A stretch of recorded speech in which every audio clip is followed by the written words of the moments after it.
specialization for the last 17 years is in immigration. So I am a mother, I'm a wife, I have two children. So I'm happy to be here today with Kalu. I follow his spaces. I'm very interested in African, growth and Africans. And I have to tell you, the majority of my clients are from Africa. So of course, I'm very close to the African community. Perfect. Well, we're glad to have you here. Really glad to have you here. Let's jump straight into it. Sort of, could you summarize for us, right? What are the processes for immigration to the USA? Let's use US as a case study. If I want to emigrate to the US, what are the legal pathways and what are the types of immigration? Joe, can you give us a summary? Like, I'm a 25-year-old guy in Nigeria, I want to go to school. What is the process, more or less? Right. So the process of immigration is uh, under the Immigration Nationality Act, which is a law that was enacted in 1952. That governs immigration here in the United States. Of course, there have been amendments, there have been added laws and regulations to the process. So to immigrate or immigrate in the United States, there are different pathways. Um, there is sponsorship through family immigration. For example, if you are a U.S. citizen, you marry you have the right to marry whoever you want and then bring them on through marriage. So now, if you have if you also have parents who are not citizens, you can also bring them to the United States as immediate relatives. Once, or if you have a lawful permanent residency, you can petition for your spouse and children under 21. So that's one aspect: family sponsorship, either through a citizen or a lawful permanent resident. There's also employment sponsorship, which include work visas and includes the work visa can go from work visa to also becoming a resident and later becoming a citizen. There is coming here as a student. A lot of people in Nigeria, for example, they come here on student visas, and you go to school, to university or college. After each category of graduation, you are allowed 1 year of practical training, and you can continue on, and that's how most are employed, and the employer really takes interest in you. They will sponsor your green card. Green card is a permanent residency through sponsorship. By the way, we are on X, which is Elon Musk's platform right now. He also took that path. He came as a student, and then he later became a resident, and then became a U.S. citizen. So did President Trump's wife, Melania Trump. Also, she was on a H-1B, which is a work visa, and then she became a green card holder. So there's employment sponsorship also has a component of self-petitioner. Like, you can self-petition if you demonstrate that it is in the national interest for the United States to waive the employer sponsorship because of your achievement. For example, I was talking about Melania Trump. She sponsored through EB1A, which is a extraordinary ability for, I think she was E1B because she was in the modeling and entertainment. There's also sponsorship through investment. You invest in a lot of amount of money, $1 million, and you create jobs. Million. You can also, yeah, it's over $1 million now. They increased. It's called EB5. You can also get a green card or permanent residency or conditional residency, and then if you show that you have created 10 jobs, then you'll be able to get a permanent resident card.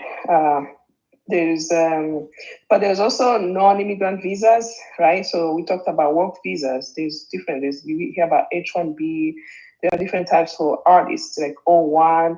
I like to talk about maybe some African celebrities, for example, Trevor Noah, right? He came here on O1 visa.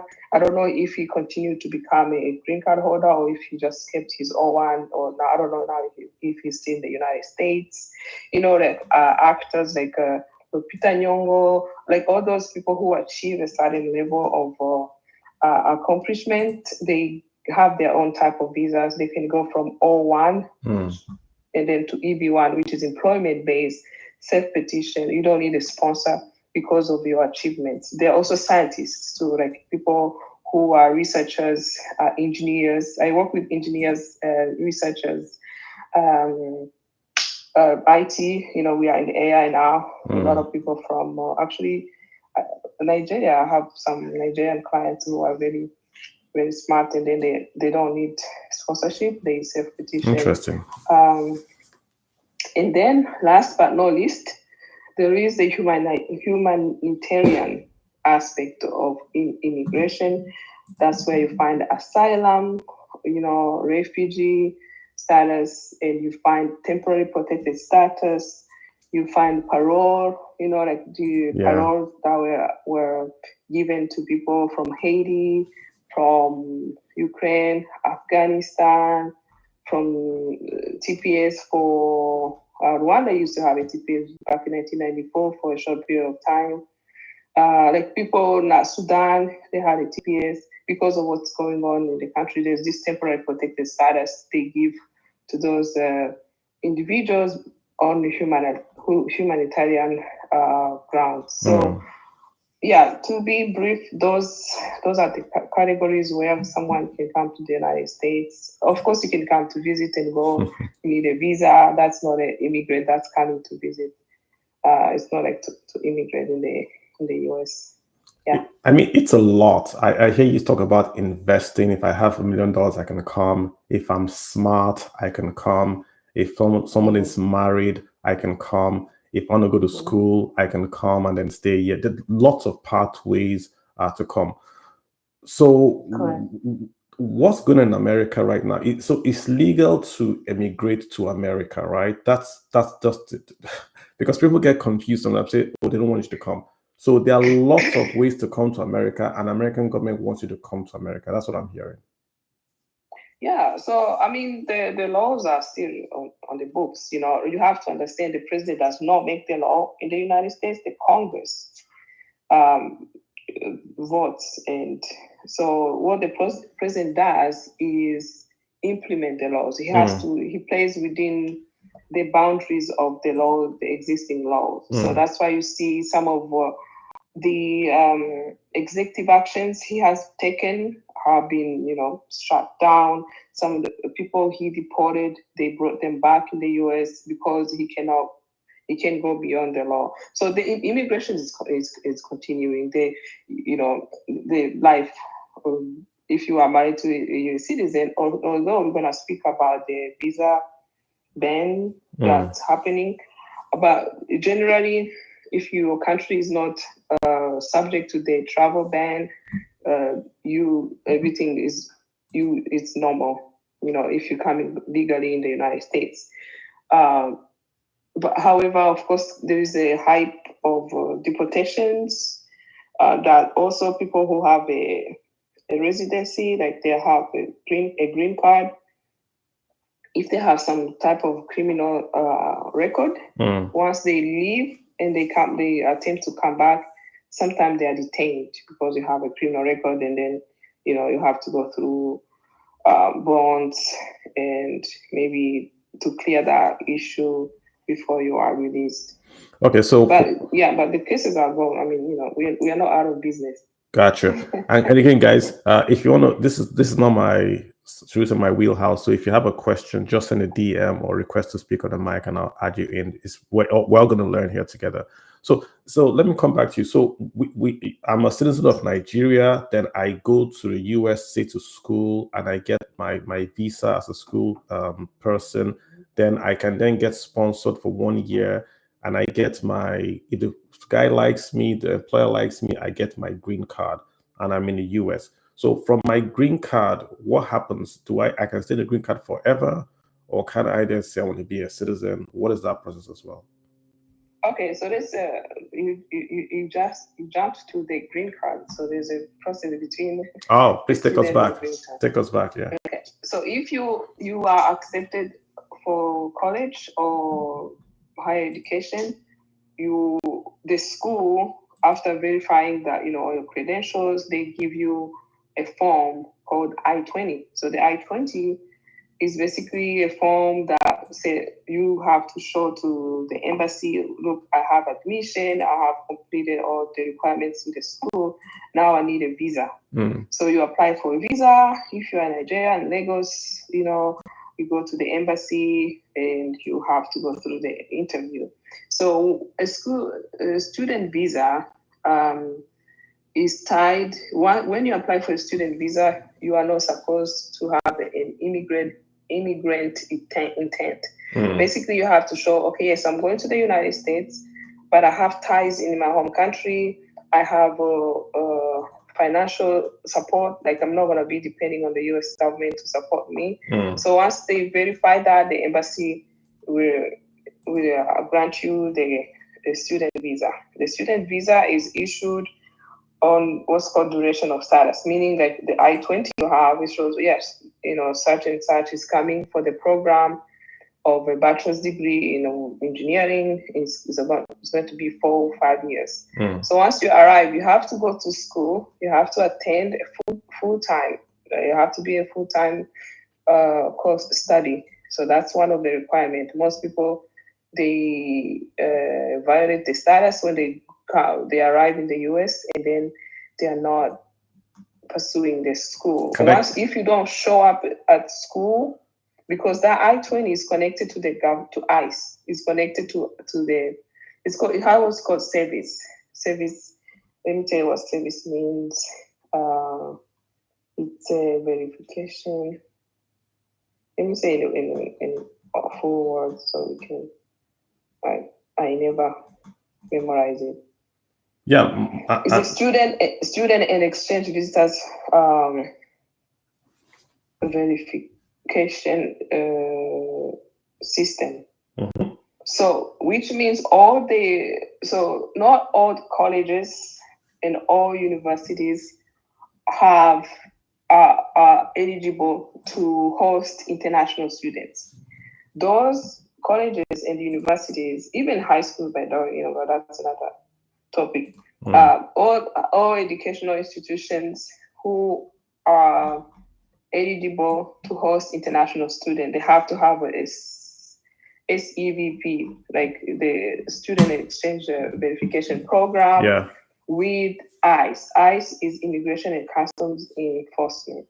So they communicate, okay, yes, Kalu has been granted the student visa. You arrive in the US, it's in the system that you arrived today. Wow. You have to show up at school within 30 days. If you don't show up at school, I is going to show in the system, and ICE is going to contact your college. Hey, what's up? We didn't see Kalu. Did he show up? No. If you don't, then your service record is terminated. Like you are in violation. So you have to attend school, and the schools have to always report back. Yes, they are still pursuing a full-time course. So once you finish your program, say a 4-year program, you are given 1 year of employment authorization. If you are in a STEM program, like science, technology, engineering, and math, after 1 year, if you work with a company that's E-Verify, like that's another government program, then you are allowed an additional 2 years of work. Oh. Right? So you already working under student visa, but as a practical training, like internship type of So after that, if you choose to pursue a master's program, you can go back to school, get a new I-20. You don't need to go change your visa. Again, your visa is issued for duration of status, meaning for the duration of your studies. And after your master's program, while you are pursuing your master's program, if you get an employer to sponsor your visa, your green card, your residency, or your work visa, you could be dealing with the work visa, H-1B. That's basically H-1B is the most common employment visa for people with a bachelor's degree or above. But we only have few per year. We have like 65,000 for bachelor's degree, and then there's another pool for 20,000 for US masters. So there's always a lottery going on throughout the year, which, by the way, Trump, they are trying to change how they are selecting people. They will try to do that based on salary, which is going to affect college graduates, because H-1B is really for college graduates, for like, new students international students who just finished their school and they need employment sponsorship.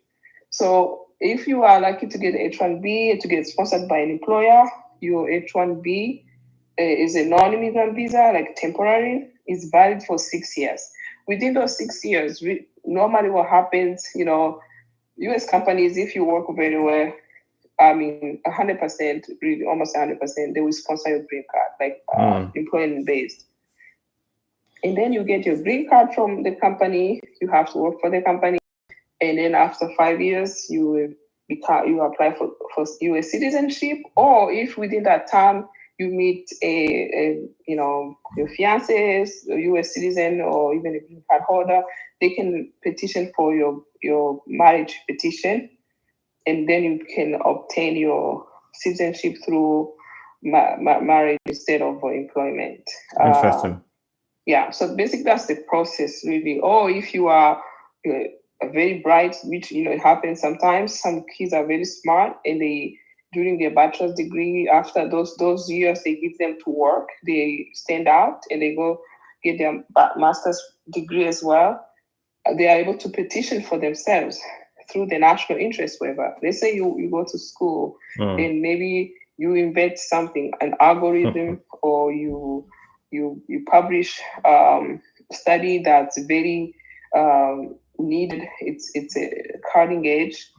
Then you will be able to self-petition. You don't need an employer to petition for you, because it is in the U.S. interest that they keep you in the U.S. because you have benefited from the U.S. education. You have worked in the U.S. They don't want to lose your skills if you are not able to stay. Yeah. All right. So I have a question. Some guys sent me DMs. So number one, someone's asking, can I work on a student visa? Because you said when you go on a student visa, you're not going to depend on the U.S. government for any means. So can you work legally as a student if you're on a student visa?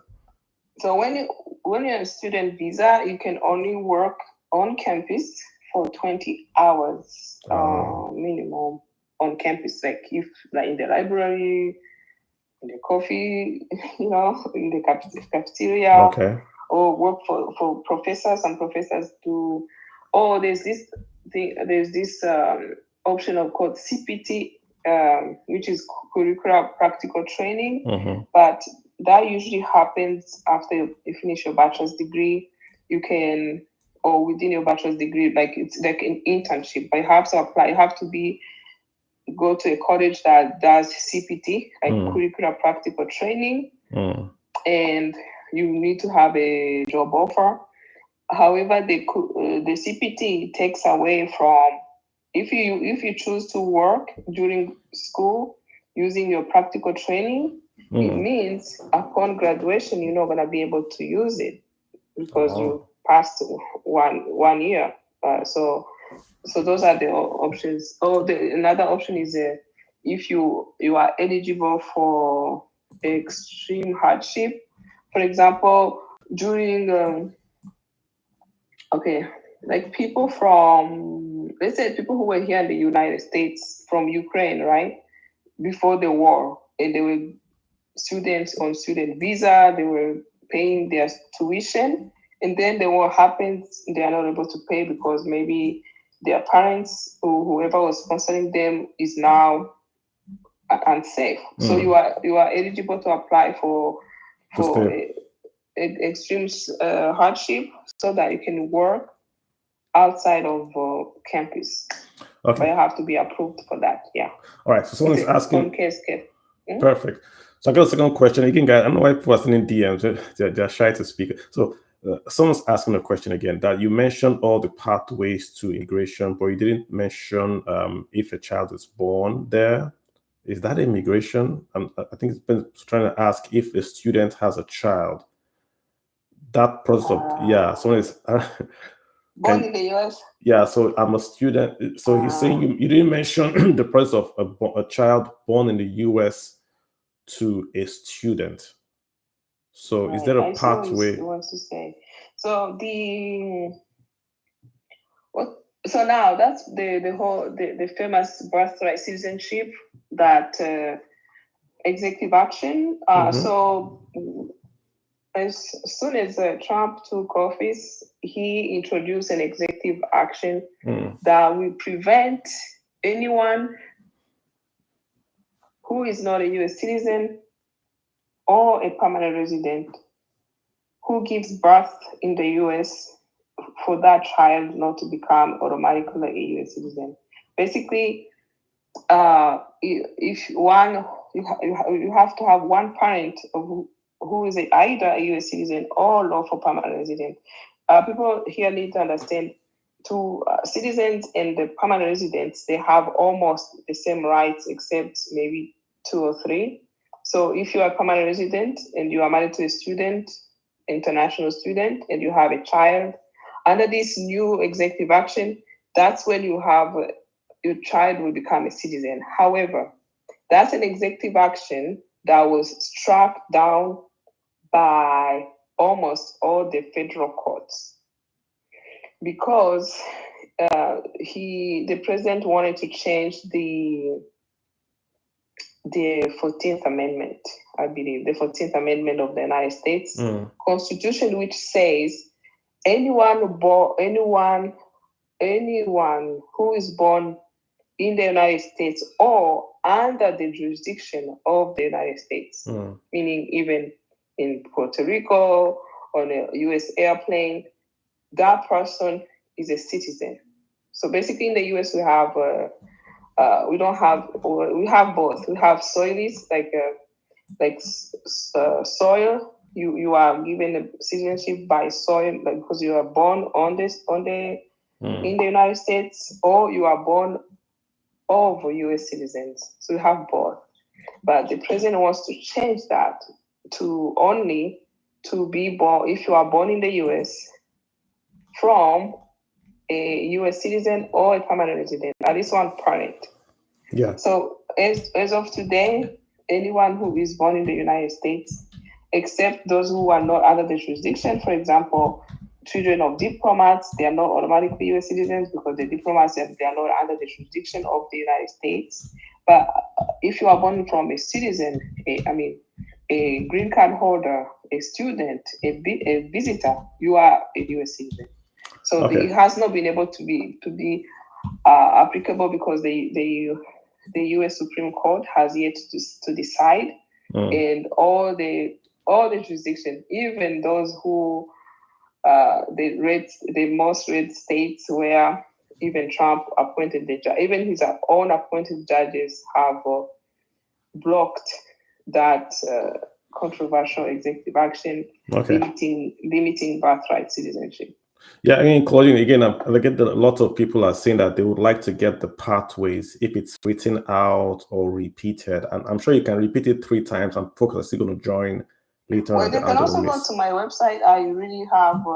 where is it on the website? So if I'm on the website, where do I see those pathways? Like I'm on the website. So if you go to the website, there's employment-based, there's family-based. I see it. Okay. I see it. Okay.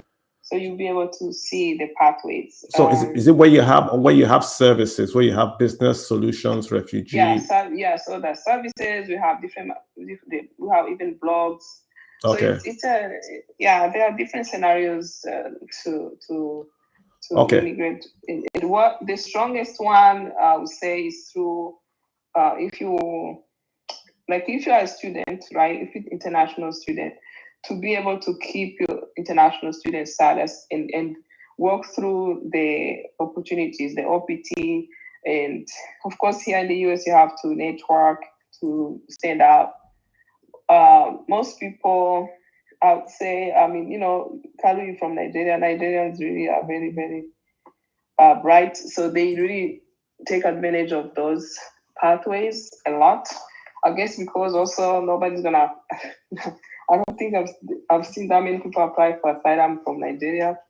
I know someone that did. Maybe it's as a case study for you. I know a lady that was a victim of domestic violence in Nigeria. Right. Those are the issues that will be granted asylum. Okay. The issues of domestic violence and the taboo, but like no political, no nothing. I see. That one is not gonna pass. Okay. So that means then if you are a student, you have to keep your student visa and work. There are opportunities after you finish school to, like I said, you get 1 year of work authorization. Like you can work for anybody. You can even create your own company, right? And then from there you can self-petition, but it's not a fast process, but is a guaranteed process, right? Because it could take you years before you become a citizen, but you'll be eligible to work, travel, and then you apply for work visas. There are different visas. Like I said, there's H1B, there's a J1, there's a J visa, which is an exchange visitors visa, and you can file for an change of status in the US. You don't even have to leave. And the J1, from J1, you can move to another visa until you are able to get your green card. Can I do change of status if I go as a tourist? Can I change my status to say immigrant? So if you go to as a visitor, a visitor's visa is same as a student visa. You are, like I say, you are not. It's not a dual intent, meaning you should not have intent to immigrate. So, and then I don't see how you can go as a visitor. They only give you 6 months. Right now, I think for Nigeria, I think they are gonna give you maybe 3 months. 3 months, yes. One entry only. So you don't really have that much room to change to an immigrant visa. However, you can change to a student visa. Like you can move to B1 to change to F1, because B and F, visitor's visa and the student visa, they are both non-dual intent, so you can change to. If you within that time, of course, you are able to find school. So that will require you to have made some contacts, some other arrangements before you arrive, because you don't really have that much time. But you can extend your visitor's visa. You can extend, even if they give you 3 months, you can come and file for an extension. They give you up to 6 months, and you are allowed to extend up to 1 year. So, but to go from visitor to immigrant visa, no, it's not possible unless in some few circumstances. Let's say you were already engaged, or you were married, then you can file a marriage petition. But they are very scrutinized because you should not have any intent to immigrate. Dual intent, you said. Right. But just to be clear, I can travel as a tourist to go see San Francisco, and I go to San Francisco and I go to Sanford, and I'm intrigued by going to school in Sanford, and I apply. I become a student in Sanford. That is allowable. Yeah, it is. The only issue will be the time. The time, if I'm able to get my admission. So you may need to extend your visitor's visa so you can complete all the arrangements. and then switch to F1. And I do that my Because extension in the the only States. thing, yeah, you can change. It's not automatic. So when you file for any change of status, it takes a while. It takes a few months to get processed, and you can only start school after your F1 change of status is approved. I mean, F1 is student visa, sorry, let me not talk in terms. Yeah. All right. I got a second Yeah, so question again for you. So in terms of the business pathway, you talked about if I invest in the US. Could we talk more about that? What do I invest? Do I have to buy a business? If I buy property, do I get any, does it count? Like, what is talk more on that, on the amount, the process for investing to then get that visa? And is it just for myself or is it my whole family? If I invest, right, do I get for right. myself? Yeah, just talk more on that, please. So right. So investment, right? So EB5. EB5. It used to be 500,000, and then they moved to like almost $1 million. There are two options under EB5. There is where you invest what it's called. You invest with the other investors, right? So it's called a target regional center, or if you invest in a targeted employment areas. They say, oh, you go in the city of Houston, and then they say, this area here in Southwest, it is very, or Northwest, whatever. It's an area where there's no more business has run out. Like there's no business going on. So we need investors to come and inject some money and build, like maybe a shopping center so that we can have more business coming in and more employment. That's a targeted employment area, right? So for that, you need to invest $800,000. So the $800,000 has to come from unsecured loans. Like it cannot be a loan guaranteed. You can, like, basically is money. You have to show where you got the money from. You have to trace the funds from the source. They don't want any funny business, like criminal whatever money. And you have to be, if you lose that 800,000, you'll be basically you burn. Like there's no guarantee. So it has to be unsecured funds. So and then when you invest $100,000, you are given a 2-year conditional green card. Oh, okay. So let me see if I'm following. Just to make sure I'm following. So the target is 800,000, but if I invest the first 100,000, I get the conditional visa, the green card. Well, so no. So what happens? Some people they say, okay, you have to show some steps in investing that money, but you have to be able to show, like, okay, if you only invested 100,000, you have to show, okay, do you have the 700,000 readily available? Do you have that in escrow? Some people put in escrow account, and the banks have now how to set up an escrow account that's not going to be used for something else. So, and then they will give you 2-year conditional green card, and then in those 2 years you have to come and invest a full amount. Whoa, and after 2 years, before the expiration of your conditional green card, you have to file for a removal of conditions to get the permanent resident card. And you have to do that by showing that not only you have invested that money, the funds, the full 800,000, but also you have created jobs. You have created 10 jobs, 10 US jobs, which is not hard. Like US jobs, all the contractors you have used. Like if it's say you're developing a shopping center, that means you have already hired, architects, you have hired the contractors, you have the office manager. Basically, it's not hard to show the 10 jobs. The hard thing to do is to be able to show where each dollar of that 800,000 came from. Because you have to be able to trace it all the way to the source. I see. Yeah. But if you don't invest in the targeted area, and you have to be careful, it has to be an approved targeted employment area, like through the state. Some states, you have to go through the states to see which targeted area. You have to get a letter from the state to say, yeah, this is a targeted area of employment. Or you invest in the regional centers. They are approved regional centers. The issue with the regional centers, some of them, because you are putting money in the pool of other investors.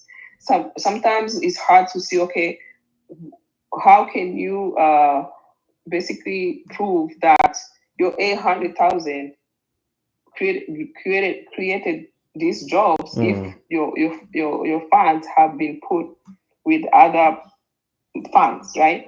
So if you don't want to deal with the targeted area employment or the the regional centers, and you have enough money, you can then invest 1 million and $50,000, $1,050,000, and you invest anywhere you want. So you gave an example of building a house. So it's not enough that, okay, I come and buy a residential property for 1 million. No, it has to be for commercial use. It has to be development type, or like a real estate investment, not it has to have more.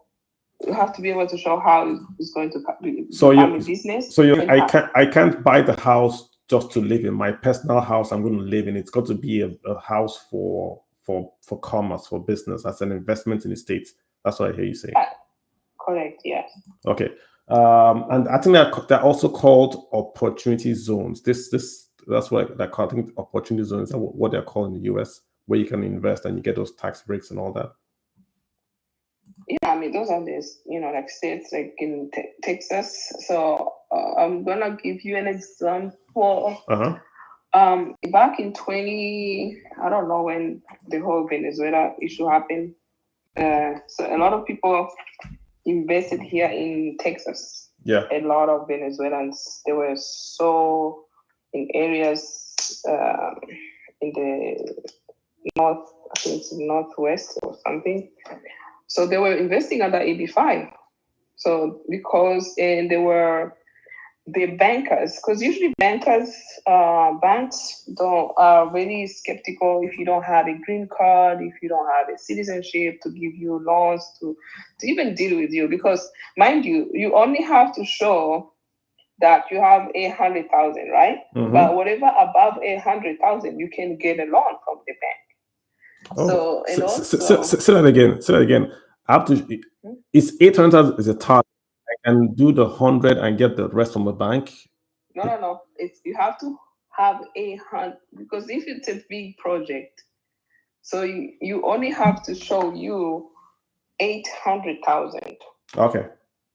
Unsecured. But if it's a huge project, like a project where you have like Airbnbs, or you wanna do development center, like where you have it's a huge project. You can get a loan from banks.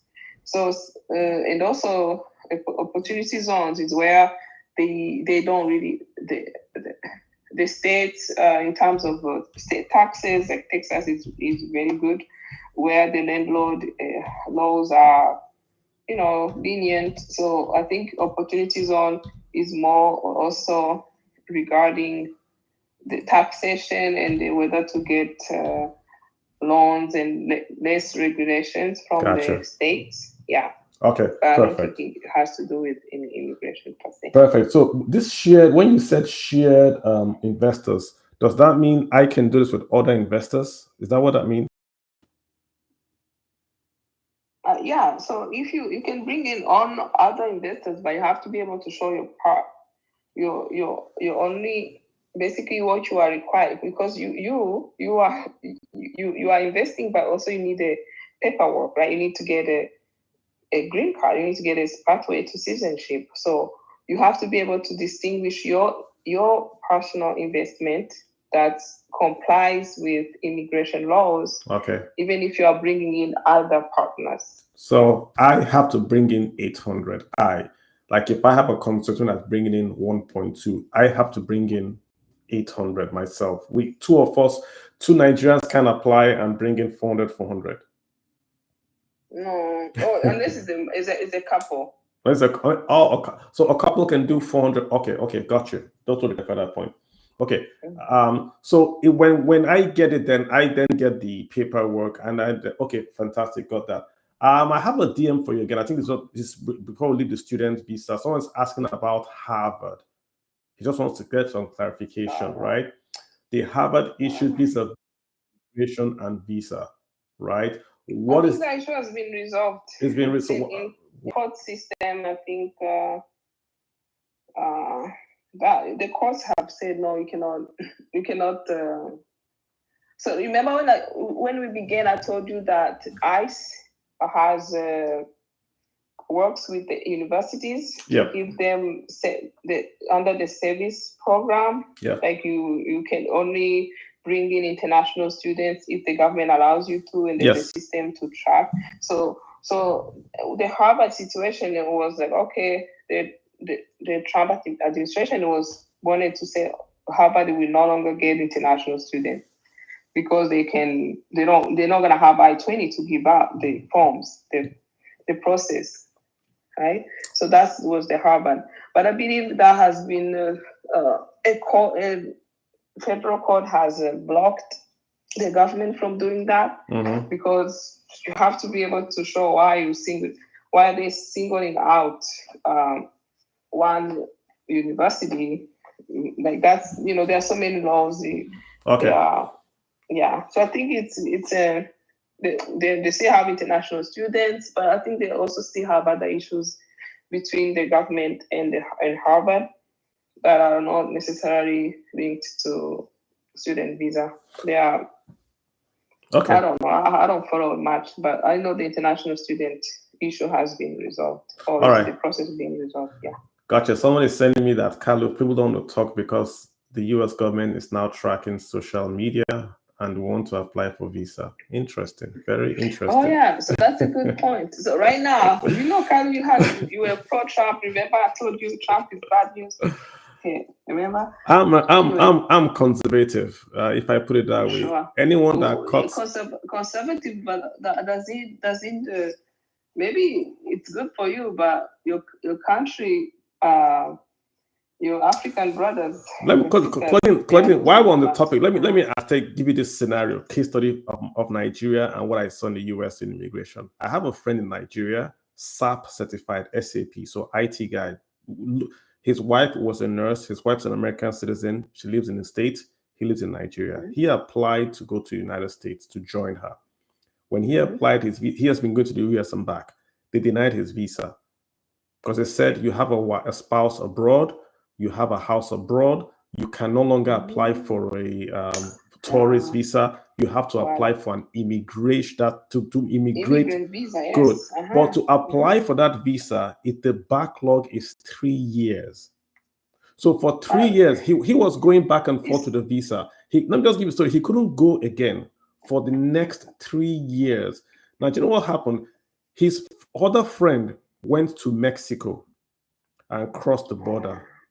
No problems. Yeah, okay, I can explain that. First of all, is his wife a U.S. citizen? Yes. It took 3 years? Yes, it took 3 years in Nigeria to get the appointment in Nigeria. 3 years backlog. So 3 years to get the appointment to travel. And of course, the reason why is because the process was crowded in the States. They had this surge of folks across the border. They had no time to deal with the legal immigrants. So the legal immigrants in Nigeria that are applying, that are following the law. Those are talking points because only a few people. I guess we get. I really wanted to speak about that particularly, but let me address that your friend's situation.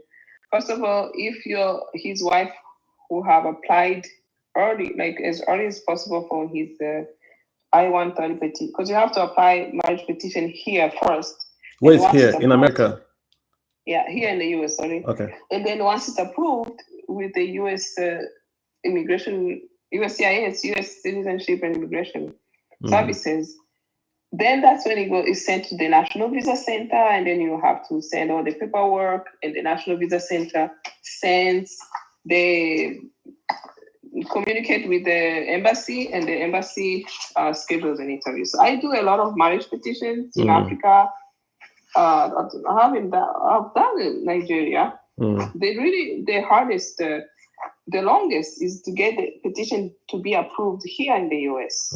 And when really to give credit to the Trump administration and all the administration, a marriage petition, especially when the spouse is separated from the they are separate, they are like long distance. They try to make it as fast as possible. I think of all embassies, of course, after COVID, I think Ivory Coast, I have a case now in Ivory Coast. I have to go check actually. That's the one that has taken a while. But the other ones, like Cameroon, Lagos, they don't take long to schedule them for an interview. Okay. So maybe they just took their time to file. And, sometimes the paperwork, you have to, because it's a lot of paperwork. No, it was a specific issue. It was because he was told that it's because they were overloaded in America. Processing that they were overloaded. That's what he was told. Because it took 3 years.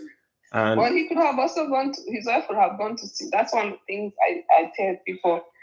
If your case has been pending for a long time, you can go to your U.S. Congress representative, and they will help you speed it up. Because if it should not take more than a year for a marriage petition.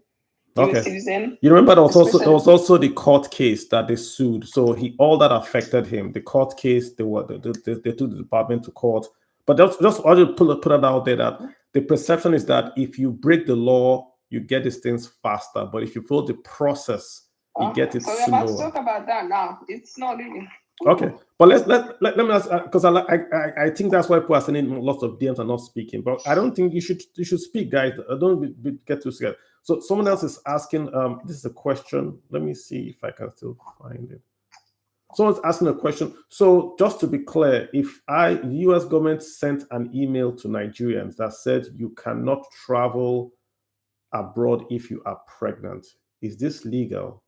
Can they stop me from? I have a visa and I want to go have a baby abroad. They sent an email that that you cannot travel. Sent them an email? Yeah, she said that the U.S. government sent that. It was published in the papers that you cannot travel if you are pregnant. Is this legal, or are they just doing it in Nigeria? Kindly assist.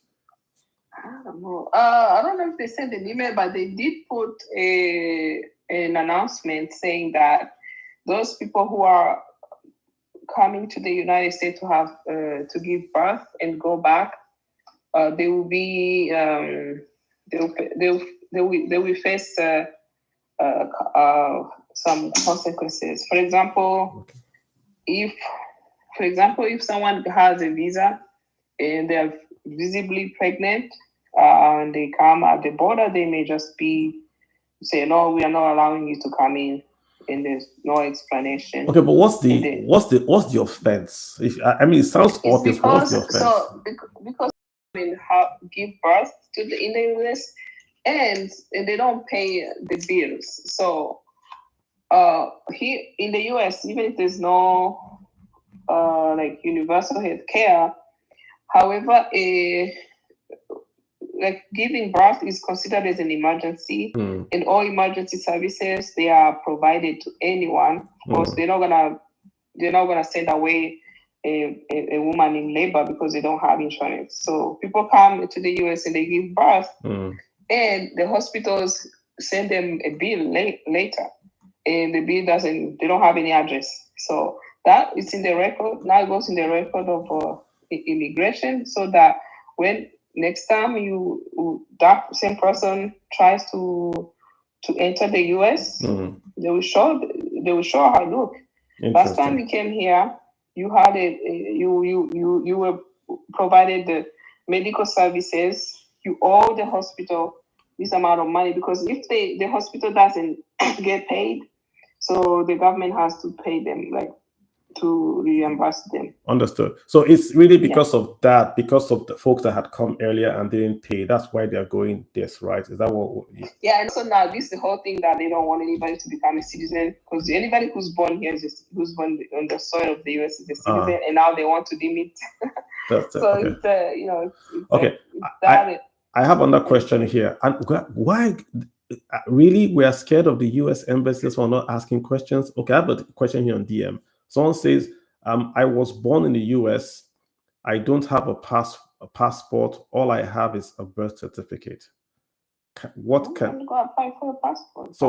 So can I just go to the U.S. embassy and give them the birth certificate? How do I prove the name? So how can he prove that is him? He has a birth certificate. You have a birth certificate from. So when you are anybody born in the U.S., you first of all, there's at the hospital where you are born, there's somebody who's in charge of the vital statistics.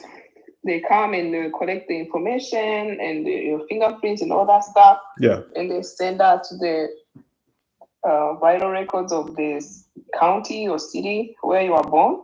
So, I mean, if that's them, if he has they have the birth certificate issued by the authority here in the city or county where they were born, they can apply for for a passport. However, though, sometimes he's asking. Sometimes there are some more. I don't know. You have to look. It depends on when they were born. Okay, let me ask him what year he's asking. So with that birth certificate, if I go to the embassy, can they evacuate me from Nigeria? Evacuate you from Nigeria? That's what That's what he's asking. He wants to leave. He wants to leave Nigeria. He has a birth certificate, so he's asking, is that enough to say I want to leave, go back to America? I don't have money. No, you need a passport to travel abroad. Everybody needs a passport. So okay, let me ask him. If he's a US citizen, they need a US passport. You cannot just bring your Nigerian passport and your birth certificate. You need to apply for your passport. I've asked him what year he was born. If you know, just reply what year you were born, so I can. But let me go. Actually, I have to check. You have to check. There are some. Yeah, that's it. Case by case. I'm not gonna answer them here. I see. Okay. They can contact me, but there's some more physical residency requirement, but it may depend on when they were born. Not a problem. All right. So this is our question. So, and this is also my question. It's a different way they are asking it. Why are people getting deported from the United States? I know it looks very, very like Hollywood, but what's the reason why someone can get deported from the States? Okay, that's a good question. All right, so there are so many people who are here who already have a deportation order of deportation. Okay, so if you heard the immigration czar, like the crazy guy, he said there was a 1.3 million people with final orders of deportation or removal. We call them removal now. They don't do, but it's deportation. 1.3 million people. Just because. Okay, so this is the thing. When immigration proceedings, it's a civil. There are civil proceedings. It's not like a criminal proceedings, right? So it means if someone is, so you were talking about who come at the Mexico border and get in the US, and they go to court. They are not in detention. They are not detained. They They cannot detain people anyway, by the way. Mm-hmm. They cannot detain by law. They cannot detain someone longer than a period of time without any reason. They have to release them out. They can give them, the anchor monitors, but, most of them, they were not given anchor monitors. They were not given anything. So, but they go to court. Once you go to court, most of them really, those are people, I would say, right now, almost 100% they get denied. And the reason why I'll tell you, and this one is gonna make you happy, Kalu, because you're not a Biden fan. So during the Biden administration, right, it looked as if they were allowing people in the country, correct? Mm-hmm. However, in May 2023, the Biden administration put in place a rule that stated that if someone circumvents the pathways, like they don't come, so basically they wanted you to come, go at the border, say, hey, CBP is Custom Borders Protection. I am Claudine and I need asylum. Mm-hmm. And then they will give you an app. They were even giving them phones with the CBP app, and then they say, okay, now here's a number, come back on Tuesday or whatever, so that you are processed in. So if most people didn't do that, most people instead they will just jump or a fence. They will go through illegal ways. Those people who did that after May 2023, who entered illegally, they were automatically banned from asylum, except those with children, like who are accompanied by minors, or those who in harm's way, like who were like bleeding or they were fleeing, like basically who if you were in a bad condition. But most people, of course, they don't already have any, because most people who came at the border, they were mainly men, like they were literally male, and they didn't have any children, they were by themselves. So that means even if they go to court today, that they are blocked by that rule.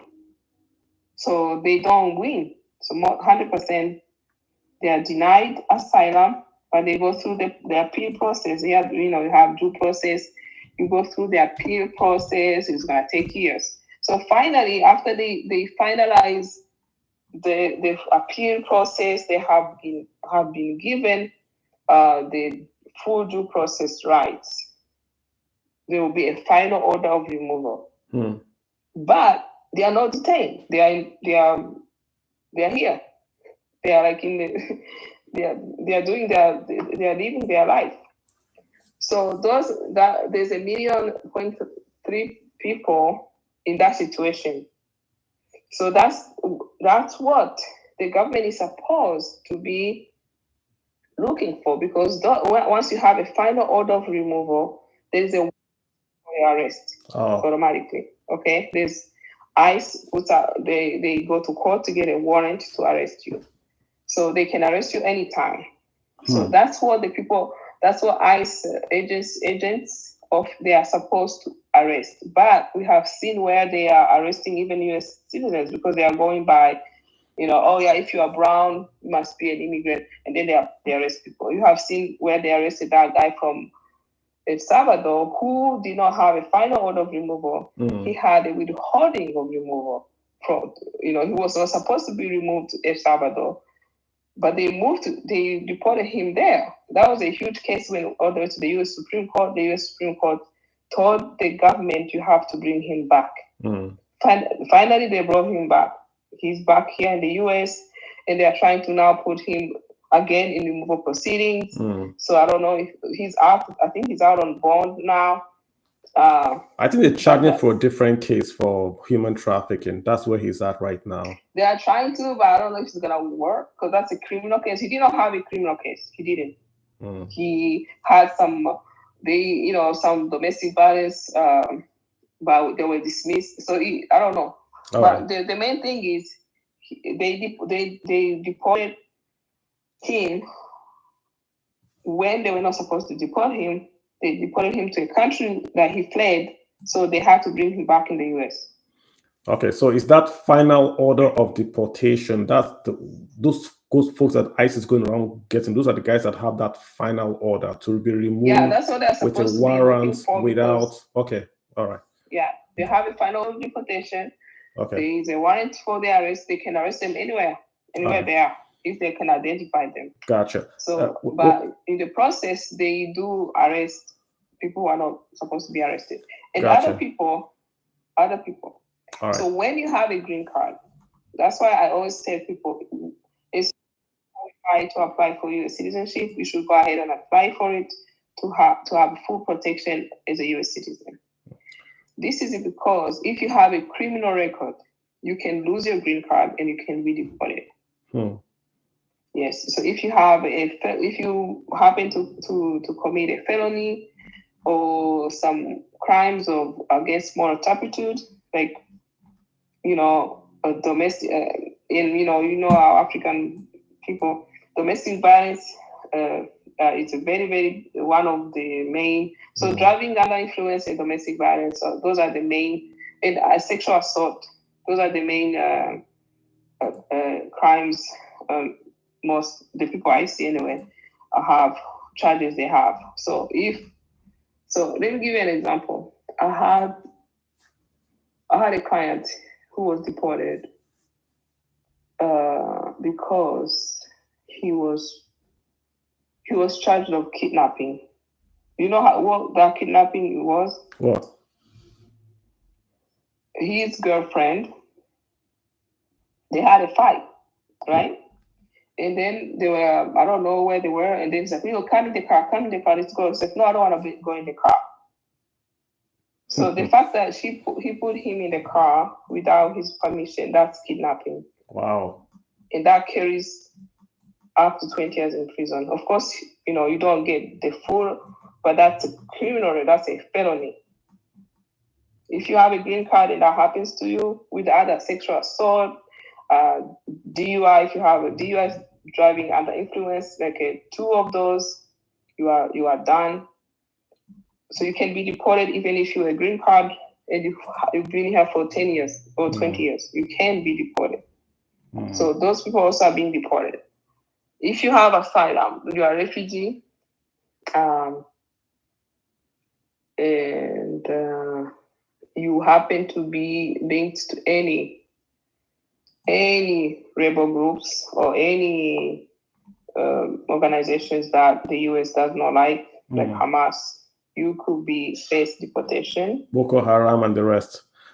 Yes, Boko Haram. Very interesting. I know. I'm going to come back to you, Claudine, on this because there was a police guy in Canada that was denied immigration because he was a member of the Nigerian police. That was it.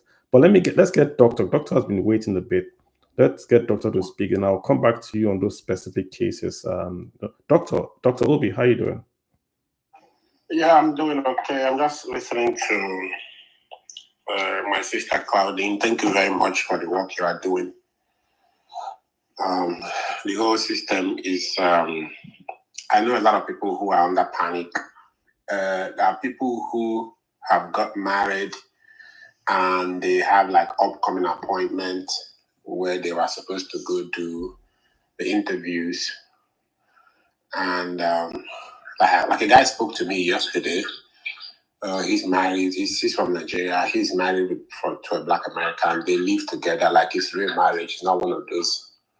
But he is worried that going for his interview because he's been hearing rumors that people go to interview and they get arrested and end up getting deported. I mean, so I just wanted to ask Claudine how. What kind of situation is that and what can he do? Because I was thinking, does he need to go with a lawyer? Because he's really, really very anxious. So I don't know if you can help my sister. Thank you, Dr. Obi. So, which city is he in? He's in Pennsylvania. I don't know what city. He's in Pennsylvania. So that's really well. So right now, in general, those who get arrested during the interviews is because there is an outstanding warrant, like I was saying. And Okay. that's how, yeah, some people may have an outstanding warrant. Like they say you've been here for a long time, and maybe and you may not even know if there's a pending case on you. I mean, it happened to one of my clients in the first Trump administration. We went to the marriage interview, and they were like, "Oh, we're gonna arrest your client." I'm like, "Why?" And they showed me this warrant. So anyway, we were able to fight it, but he was indeed arrested in front of me. So that's the way. So if it's a marriage petition, like there's no. I mean, I've been going to USCIS every week now. I go every week now. There's no. There's no ICE on there to arrest people. But those are the situations where it could happen because they have this office called FDNS. It's fraud detection. I don't know, services, whatever. That it's in the back, and if someone comes in for an interview, and there is maybe a warrant for the arrest, maybe in the past they didn't go to court, they didn't, and then they were ordered. Like I said, I was saying, Carlo, you can be here, you came here, you missed court, and you didn't care. Well, when that happens, there is a warrant for your arrest. They're not gonna come search for you, but wherever they find you, they will go ahead and arrest you because they have a warrant. So those are the situations that normally will happen. Like even in the case I am in Texas, some of my, we share information with my colleagues, other attorneys, in situations that were arrested where I'm talking. There's an outstanding warrant for the person's arrest. Maybe it was order. Some people move and they don't change address, and then you miss court.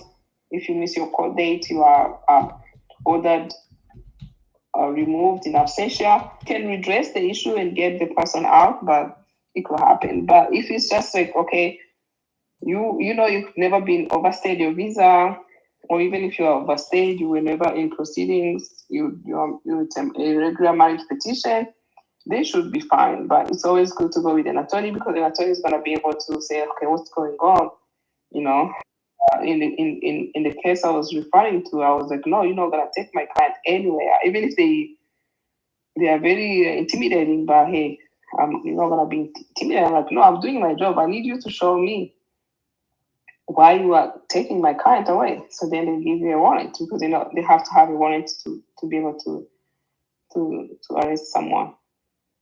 Yeah. So Okay. yeah. It makes sense.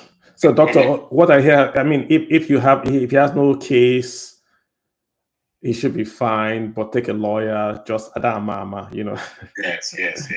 You know, yeah. It depends on how many years you have been here. The You may have a case you don't know. He's probably been here for about 4 years, if I remember. It's just the way people, spread. Yeah, he should be fine. He should be fine. If he has no prior issues, no prior cases with immigration that's pending or was not resolved or he was not aware of, and then ended up being a deportation order, then he should be fine. Okay, thank you. This DACA thing, right? DACA. It's only the folks that cross the border. Is there any African DACA? This deferred action folks. Does it have? Are there any Africans on a DACA according to? Yeah, of course there are Africans under DACA, but proportionately, of course, it's few because you have to understand in the U.S. African immigrants are less than 1%. So DACA it's during the Obama years. So people who were present in the United States before. My question for Africa: if Obama come back, y'all gonna give him a chance? Obama. chance to do We always give him a chance. what did he do for Africa To though? run for president. No, he can come back because he's not going to let him hang. See, we could hang Obama here, but Obama's going to snitch on the whole democracy in America. If and when he is going to come back to Kenya, aka Africa, are y'all going to let him run? Mr. Famous FBA. I'm just wondering what he did for Africa in the first place. Okay, let me answer her. She's here to be distracted. I think let me answer her. I think I know where she's coming from. I don't know if Obama holds a Kenyan citizenship, because Kenya is actually a country that has constitution and law. Even though his father was from Kenya, so I believe he will hold the citizenship. Some countries have. I think he would be good. I think he would be good because he learned his lesson over here in the nation. Yeah, but you don't just move into a country and run for president. You know, I know, but we can't. Well, if he comes back, because he has two options. Let me tell you what we're going to do with him. I'm going to tell you again. Either Obama's going to lie and say he did not know about the Russia collusion. Should I take her off? That's going to be treason. Yeah, go ahead. If he says no, I'm not going to do treason, because Obama already confessed. I don't know about that. That's needs to go. What's talking about Russian? I think she's a black lady though. They call them freedom something FPS. I don't know. District. I'm okay to add you back, but we don't do Russian collusion. No, I don't think she's interested in immigration matters. She's more of there's a group of people who are just, I don't know, anti-immigrants, and they have these conspiracy theories. So I don't know if you want to entertain those, or you just want to continue to educate people. We're fine. Because I mean, the focus really in Nigeria is like there was a poll done in Nigeria, and they asked a lot of young people their number one goal. This was their number one financial goal, and the number one goal was to leave Nigeria. Heartbreaking, but that's what the poll said, and it's a very, very popular money-saving app around that poll. So lots of folks really want to understand: is it legal to emigrate? If I want to do this, you know, how is the right way to do it? And I think you've given us a lot of pointers, and a lot. Because I'm going to ask you just to go back and do those points again. A lot of all the DMs are basically saying, "Can she go back?" You know, Kalu, I am an immigration attorney, but I am one of the people who advocate for Africans not just to travel to the US without any purpose. You should see people who are being, like I told you, those who come across the border and then, you know, jump the fences, 100%, almost 100%, 99%, they get denied, right? Yes, they get jobs, but then they have to pay attorney's fees. You know, they even struggling to pay attorney's fees. Most of them, maybe Nigerians because you guys speak English, but other people from like French-speaking countries or non-English-speaking countries, it's hard to find a job. Some of them are working for Amazon, but Amazon now is going, you know, AI is taking all the jobs. Amazon will hire you, give you benefits, healthcare, give you pension and everything. That's the one place where I see Amazon has 1.2 million employees. No. Amazon now, let me tell you what's happening, because I speak to my clients. So you don't have a job, so they get 2 days a week or 3 days a week. That means you are part-time. Yeah. And some of them, they are contractors. They are not like employees of Amazon. Amazon contracts with another company to give them jobs, which means Amazon is not obliged to give them those benefits, right? So, which really they are struggling, and they may spend all these years here and then go back home. I hope they are, you know, saving to go back home to build something back in their respective countries. But if you have money, because they spend money, some of them spend a lot of money. If you ask them, they spend like $20,000 to do what they need to do to get to the US. And okay, if you have $20,000, in Nigeria, can't you find something to do? Or if you can't find in Nigeria, can you go to Ghana? If you can you go to Rwanda, to Kenya? Can you go to Burundi? Like I think it's more of sometimes a mindset. Because yes, the grass is green in the West. Let's go there, but the cost and the struggle. If you don't have, like, there are pathways to come. We talked about student visas. We talked about all those, like, who immigrate because of their skills or family. But if you just adventure to cross so many countries to arrive in the US, it's a really high risk, and people need to know those risks before they make a decision. Yeah, I mean, the key. I know a Nigerian that went to Nigeria and in Cuba, got on a boat in Cuba, was trying to get to Florida. The boat capsized. He swam. True story. Swam to the beach in Miami. Go on the beach in Miami, and that's like going to the United States. So people take a lot of risks. These are folks that walk through from Brazil. They walk through Mexico, then join the trains, and then get all the way to the border and join. It's a lot of effort. Nigeria, they cross the Sahara. Get to Libya and all that, try to get to Europe. It's a lot. So if just knowing that But do they have information, or are they scammed? That's the thing. No, you see, what happens is when you say grass is greener, unfortunately, because they pay so much money to the people. Not really. I mean, when you pay the money, those are the guys that are quote unquote middle class immigrants.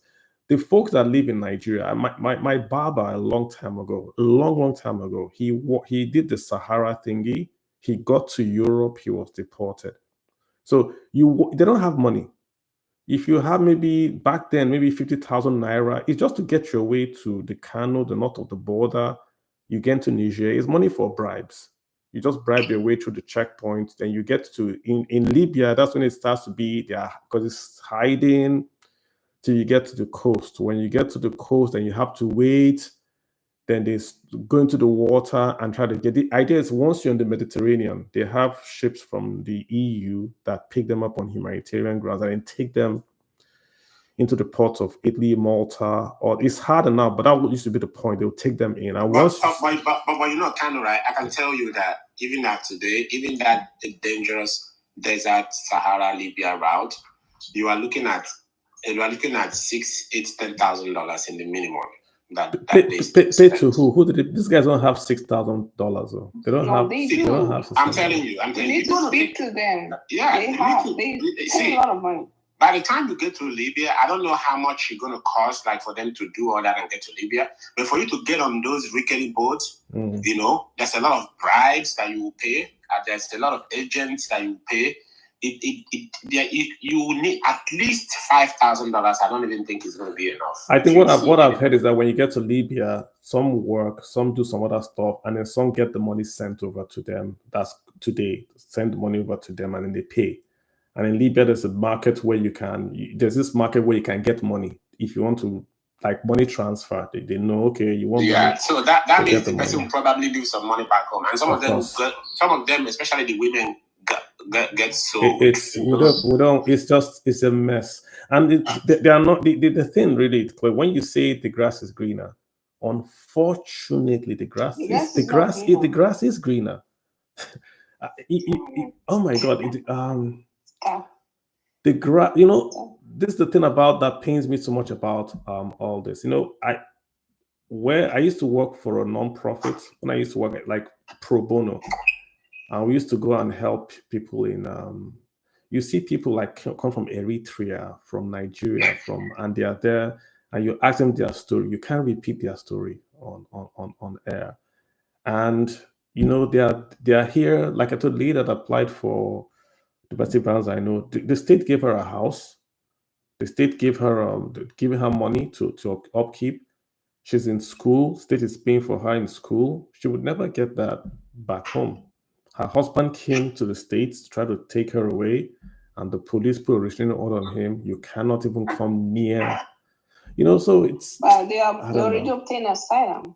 No, this is the process. You know what, Carlo? I can tell you, right? I can say that the grass is not as greener as people make it. The reason why is this, right? When people try those things and get to whatever destination in Europe or even in the US, the kind of job they do, the kind of hustle they do, the kind of effort they put in, if they were willing to put in that kind of effort back home, they are still going to be, get some level of success. That's what I see. I mean, Claudine is from Rwanda, right? And that's a very, very progressive. They sort of turned the corner and moving. I can give you stories on this space. Because Carlo, if somebody had $5,000, which as of today is like 7.5 million naira, a lot of people who decide they want to move whichever route, that's about at least what you need to be looking at. But I know that if somebody has $5,000 and they are thinking right, they are in the right frame of mind, in any part of Africa, whether in Nigeria, Rwanda, South Africa, Ghana, wherever, and you are willing to put in the kind of hustle, because when they come over here or they go to Europe, they do all kinds of jobs that they will never do at home. They will never do back home. But right? Dr. Obi, what about the guys that take that money, get a shop, the shop is demolished, or take that money, custom seized? Nigeria say you are one, or you are sick. Traveling and fall inside the ocean and die. Yes, but a guy is doing very, very well. He falls sick. He has just one sickness. One sickness kills him, like malaria. And also, Carl, you know that those people who travel, right?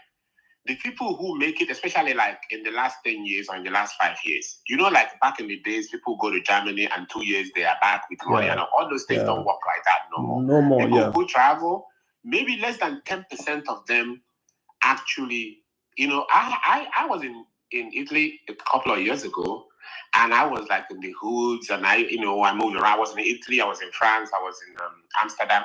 And I saw a lot of our people who are never, ever going to be able to come back, except that they are deported. So the thing is this, right? This success story of people travel and they make it. Right now, I feel that it's less than 10% that actually make it like that. You have a point. When those 10% come back home, everybody thinks, oh, I might go. And people sell their shop. People close their shop. Like, I know somebody who lives in a 3-bedroom apartment in Lagos, has a car, has a shop, taking care of of himself and his siblings, just doing pretty okay, right? But he has to sell those things to do this dangerous travel. And he gets there and he gets stuck. And probably the next 5-10 years, he's not going to be able to get some legal papers that will allow him to get home. So what I'm saying in essence is that the grass is not always as greener. The thing is that when you get there, like you are stuck, your back is against the wall, so you got to put every effort. You're going to do all media job. You're going to do everything necessary to succeed. But back home, if the person is back home and you advise them, okay, for instance, I got to know about this rapid farming. You know how you and I, how we used to talk about farming and stuff like that. So somebody was discussing about rapid farming and stuff like that, and how it's better than poultry. This person gave analysis of how it works, how much you can invest, and how much return you can get. So I'm like, there are all these people that are disturbing me, asking for money, asking for this, asking for that. So let me run this idea with them and see if anyone is interested. So I run the idea with 2 people. One of them felt so insulted, right? That I'm even discussing about him and his wife, getting into rabbit farming. He felt that that's an insult. But the other person was interested in the idea, so I funded it. And this is like about 3 months. It's a little over 3 months now, and it looks from the report, from what I'm seeing, it looks like it's going to be a very good venture if it keeps to what it's doing now. So what I'm saying is, in essence, is that people back home will come up with, especially people who are like almost in the middle class, they will sell everything they have to migrate, and they end up in a very terrible situation. If 100 people does it, maybe, especially in these days, maybe like 10 or 15 will actually become that success in the next 2, 3, 4, 5 years.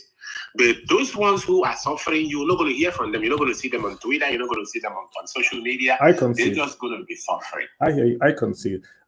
Let me get 2 guys to ask a question. Claudia, I want to come back to you with documentation, right? That we need in order to do this. But I've got Abushon Emmanuel. Did I get that name right? Emmanuel, did I pronounce your name right? Okay, Abusim. Yes. Abusim, how you doing? Abusim. Yeah, hi. How you doing? I'm very fine. You got a question for Claudine? We're talking immigration, process, papers, pathways. What's on your mind? Yeah. All right. So I have my question. I just want to give a background to my question. Actually, I think what Dr. B is saying make a lot of sense, because I experienced the same thing in Rwanda, where I saw someone retired from a bank and then he moved to Rwanda, and it was amazing that in 2 years, in less than 2 years, he has spent 20 million naira just trying to settle down there, and life for him is quite tough. And I asked him question, why can't you just go back to Nigeria? And he said to go and say what? A whole lot is happening to our people over there. Now, here's my question. When it comes to investment in Nigeria, especially for agriculture, because when you're talking about rabbit, I'm doing a whole lot in agriculture in Nigeria. Sometimes investors are quite greedy when it comes to investing in agriculture in Nigeria. As at last year, the return of investment was quite good. When at September, we bought oil for 35,000 naira. We're selling at 70,000 naira during December. Now, the same oil is at 41,000 sometimes, in some places is 55,000 naira and all of that. Then we did maize 150,000, 105, and the same maize currently is now 45,000 naira, 35,000 naira. So sometimes it's dicey, the ecosystem is quite dicey. Can we look at how do we communicate investment properly to people in diaspora? I think you have a valid question. I'm just wondering if it's on topic. Yeah, yes. So because one of the reasons why many Nigerians are actually traveling abroad is to make it big. They want to make it. It's like, I didn't touch him. He dropped off. I didn't touch him. I've got Mastermind. Hey guys, this if you can keep on topic, I would love that. Mastermind, you here? Mastermind, I mean. Yeah, how you doing? I'm doing just fine. Yourself? Great, I'm doing very well. Thank you. Greetings to you and your guests here, co-host. I do have a question about immigration, but I would first like to say that, for somebody to take the risk to try to make it to another country, especially like through the desert and overseas and that kind of thing, obviously they feel as though their situation is dire enough to take that kind of risk. And whether I think that it makes sense or not, I don't know their psychology, and I don't know what they're going through. I don't know their dreams and desires. So I think for me, it would be a little disingenuous to say, hey, it's not worth the risk, whatever. But I think that we probably need to give a little bit more empathy to people who feel as though they need to risk so much just to make it somewhere. I really do have empathy and sympathy for those people who have to go through all of that. So my question on immigration was, can you talk about the entrepreneur visa, or making it to the U.S. through entrepreneurship or through business ownership? I know the requirements are pretty hefty, but I just wanted to know if you guys could talk about that part, wherever you're coming from. It could be coming from Nigeria, but coming over through business ownership in the U.S. We did talk around the $800,000 one. Is that the EB5 visa? Is that what you're talking about? Claudine had gone through that. Is that what you're talking about? I don't know if it's 800,000, but I know that there's one that does. There are requirements, and maybe it is 800,000. I don't know. But I know that there is a way to get over, but it is. I think the money required is a bit significant. But there's a way to do it. Gotcha. Yeah. But apart from the EB5, is there any other like business investments? You talked about. So there is, and first of all, Mastermind we are very empathetic. I'm an actual advocate for immigrants. I'm just saying here because this space is for African people, and to give realistic expectations and maybe kind of say, well, like, what were you expecting? Because when have people, when I ask them questions, okay, so what was your expectation? What were you told? And they were told so many things that are not realistic. So that's why we mentioned, maybe is there any other way they can use, because they do pay a lot of money to cross all the way to the US or Europe, that they maybe could pay to do something else. So in terms of entrepreneurship, there's this. So I talked about the national interest waiver. I talked about the EB-5, and there's also this entrepreneur parole, which is it's a new thing. It's not a visa. It's a parole. Basically, it's also geared to like Silicon Valley type of like venture capital type of business or entrepreneurship. Basically, if you don't have any other visas, especially for international students, and then you cannot obtain the H-1B or any other work visa, but then you have investors interested in your endeavor, they can sponsor you for that parole. So it's not a visa, it's a status, and it gives you 30 months, and it's renewable one time. However, it can lead to permanent residency if you can prove national interest through entrepreneurship, or if you can increase the amount to 800,000 or 1,000,000, 1,050,000 to get EB-5.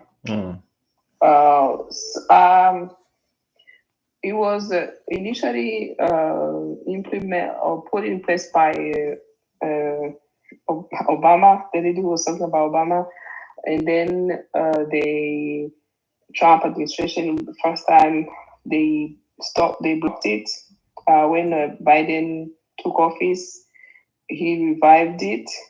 Right now, it has not been touched. Maybe because like I say, Silicon Valley type of investors are having they are benefiting from that. So, but for regular people who don't have any investors or who are not into innovative type of businesses, they are limited to achieve that parole. Yeah. So can you apply for that in Nigeria, or you have to be in the States to apply for that status?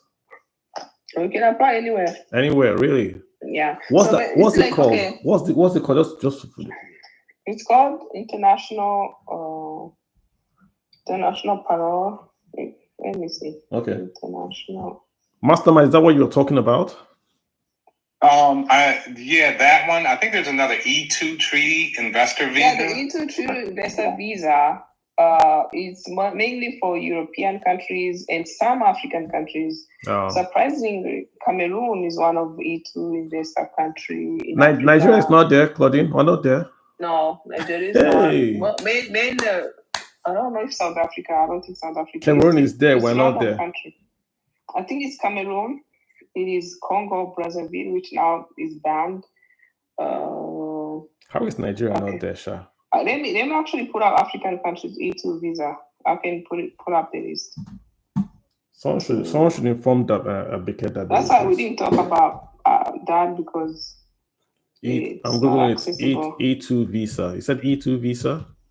Yeah, investor visa. E2 visa is a non-immigrant visa that allows citizens of certain countries, which the US maintains a treaty of commerce and navigation. Okay. So let me tell you the countries. There's Cameroon, Congo, Brazzaville, Congo, Kinshasa, DRC, Liberia, Morocco, Egypt, Ethiopia, Senegal, Togo, and Tunisia. Right now, Congo, Brazzaville is fully banned from any visas to enter the US. Togo is banned.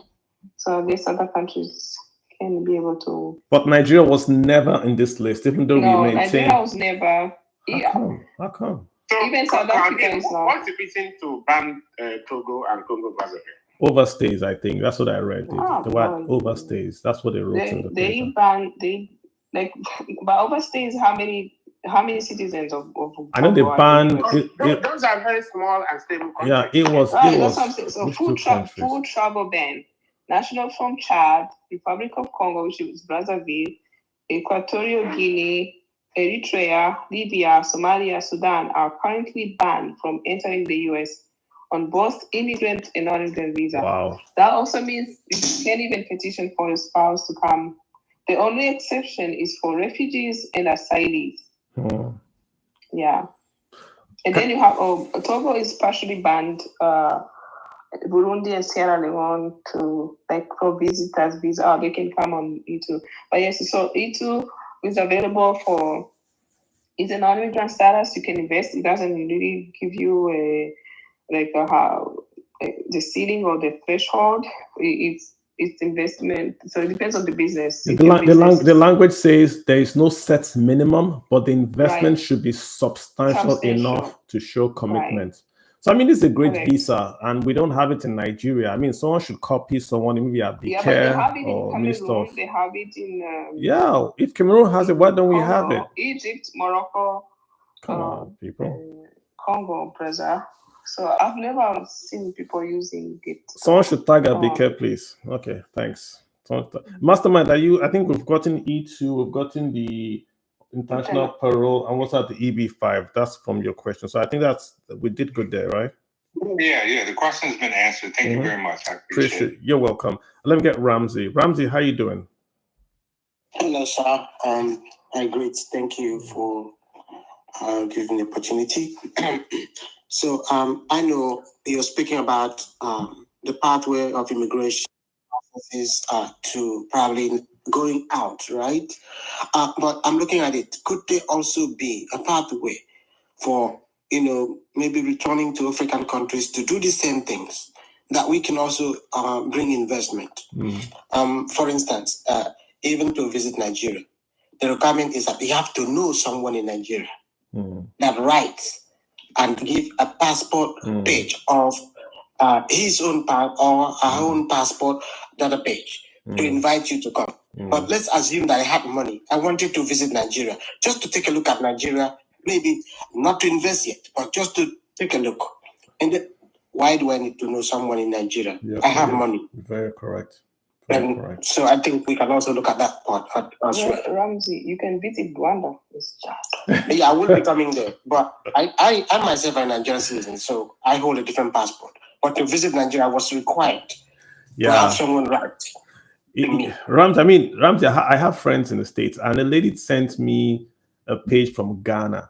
And in Ghana, they have what you're talking about, where if you want to come back to Ghana and get an African name and buy a house in Ghana, they have this estate in Ghana they built to American standard with the plugs and everything. In Ghana, you can do that. Also Benin too. In Benin, they have, if you want to go and see where the slaves went out of, they'll do a ceremony. They have all that stuff. In Senegal, they have a tour. You can visit Rwanda and also do business. Oh my God.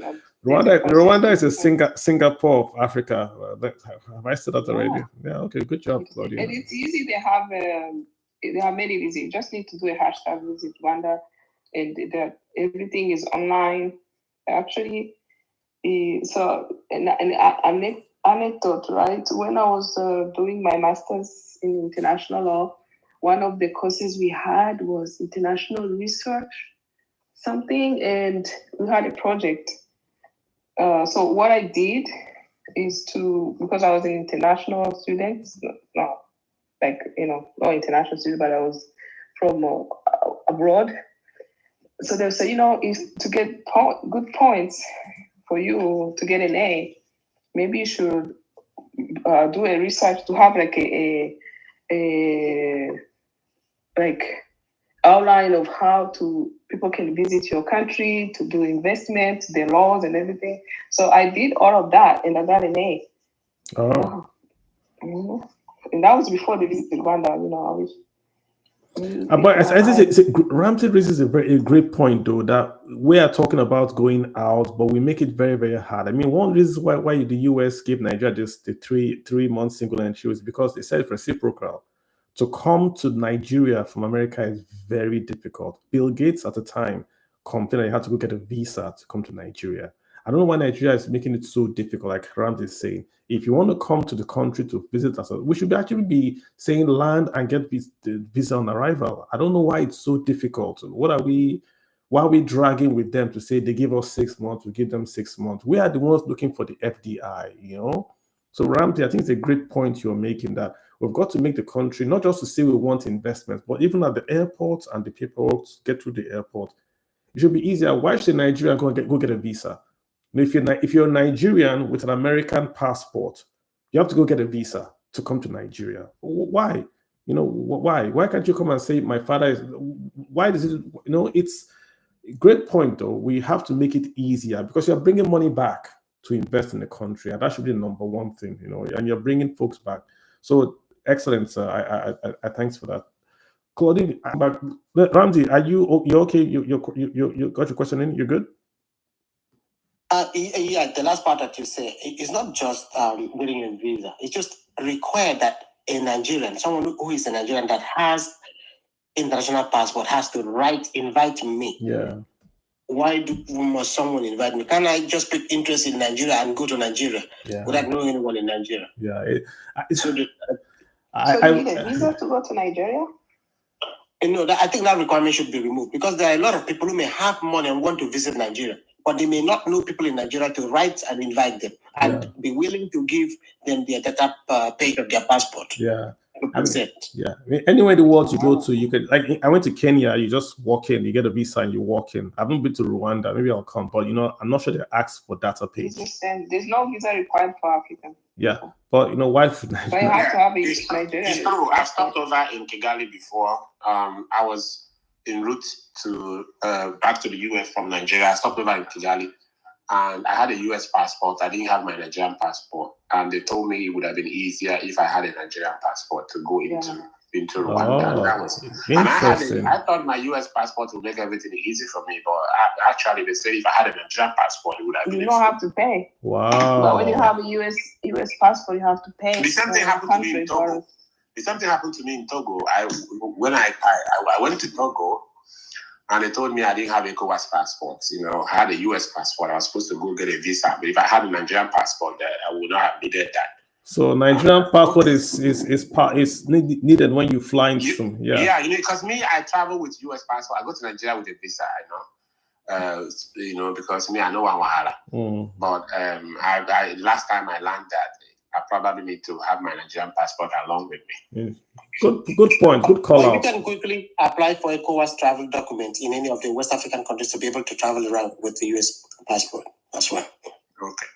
Okay, good point. Well, I wanted to come back to you on this issue of immigration and papers and passports. Mostly the guys in South America, they have these documents that they give to their citizens when they are in the United States. And those documents are accepted by banks. For instance, they have what they call the consular card that Mexicans give to their citizens. They get it, I think, in the US. And the banks in America accept that document to open an account. I think Guatemala has the DUI card, the national identity card. There's the border crossing card. You know, why don't Africans really have this? Because in a way, when you come into the country, you don't have a passport, you don't have anything. It gives you ID, verifiable with your picture and all that. And you can then go and then you start that process of getting paperwork in the States. Do you have any experience? Do you know this, what I'm talking about, this paperwork that I'm talking about? Oh, the consular card? Yeah, the consular card from Mexico that they give to them, and they're able to use it to then do processes inside America. I mean, I don't think any African country has anything like that we issue, apart from a visa, which is not issued by us. I think some countries have consular card. I think, okay, Rwanda has a consular card. Cote d'Ivoire has a consular card, but I don't know if it's a picture. It gives a picture. It's a picture ID. Yeah, this is almost like a passport. It's used for, like, if you want any services from the The embassy, you have to have a consular card. Yes, exactly. And the US banks accept it. So the US banks accept, there are some banks that do not accept any, like they are very foreign strict. ad, yeah. But like Bank of America, if you have an ID, you have a passport, you have The visa. you can open an account. Yeah. If you go to if you have a passport and the visa, those are two forms of ID. They will accept. They would accept a visa. No, if you have a visa, you have to shop around the banks, like the big banks, maybe not. Like some of the big banks, like Bank of America. I know it's not if you have a passport. I know I have it, of course. So how you get here without a visa? I know for a fact that if you go to Wells Fargo, if you have, oh no, Wells Fargo, no. But I know Bank of America, yes. No, but I'm telling you, they will open accounts for you with if you're working with your passport, your foreign passport, and you have a local ID. So you have a Nigerian passport and have a driver's license from the US. They open an account for you. No, even if you have a visa in your passport, they open. Like yes, a student 2 of visa. them. Like students, when they come here, they don't have yet an ID. They have their passport and they have their visa. Right. So they open accounts. But like you said, it's not like all the banks. Yep. You have to really know which bank accepts. Okay, and again, most of the DMs I'm getting are to do with spouse. If I'm pregnant, to do with student visas, we've covered that. To do with the business visas, we've quite a lot of that. I'm looking for any new one we really haven't covered. If I'm in this, so yeah, Claudine, if I'm in America and I do not have paperwork, I'm in America. What can I do today? How in America? How did you get here? He came in. The visa has expired. His visa has overstayed his visa, so now he has no. He's overstayed his visa. What is the legal thing to do at this moment? There must be nothing legal to do. No, are you dating someone who is willing to marry you? That is only way out. You can say that. I cannot say that. Well, I heard you. So Ramsey is saying, I'm replying to the gentleman that's asking. So the answer came back: if you are dating someone that is willing to marry you, then you can apply for the spousal. But you have to be aware of marriage fraud. Marriage fraud. Very now, very, very, very, very. Just fall in love with them and marry them for real. Yeah, because once you are be careful about that. Once they don't look for beautiful ones. It's going to be more. Dr. Obi, don't joke about this thing. I beg, because people are. It's a serious question, doctor. They're actually asking a guy has come there. Fraud is a big. So once you are found to be, you are. There's a bar. It's called 204C bar, and there's nothing. There's no, even if you after that you marry somebody for good reasons and get a job, you cannot immigrate in the United States. Wow. Other than maybe the only way you can have, basically it bars you from almost any other than humanitarian, other than asylum so if you do marriage fraud, you cannot apply for any other sort of visa apart from the humanitarian ones and all that. If it's determined that you have, they determine that. You can challenge that, but once it's determined, there's nothing you can do. Nothing to sneeze about. So tough one. Tough one. So the guy can't go and he can't join the US Army. That's what it's asking. Can he join the US Army? So to join the US Army, you have to have a green card. So before they used to say, okay, you can join the Army and then be a pathway to your citizenship, but now they are requiring you to have a green card. Even asylums, I don't think they're allowed. You have to have a green card.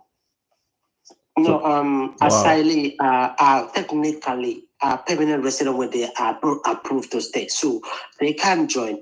But that to this gentleman, whether it's a man or a woman, they only have to apply for a green card within a year of your asylum or refugee status. You are not technically, you have to apply for it to have a green card. You are eligible, but you're not. So this guy, so the only option for this guy is to lie low for 3 years. His only option is to lie low.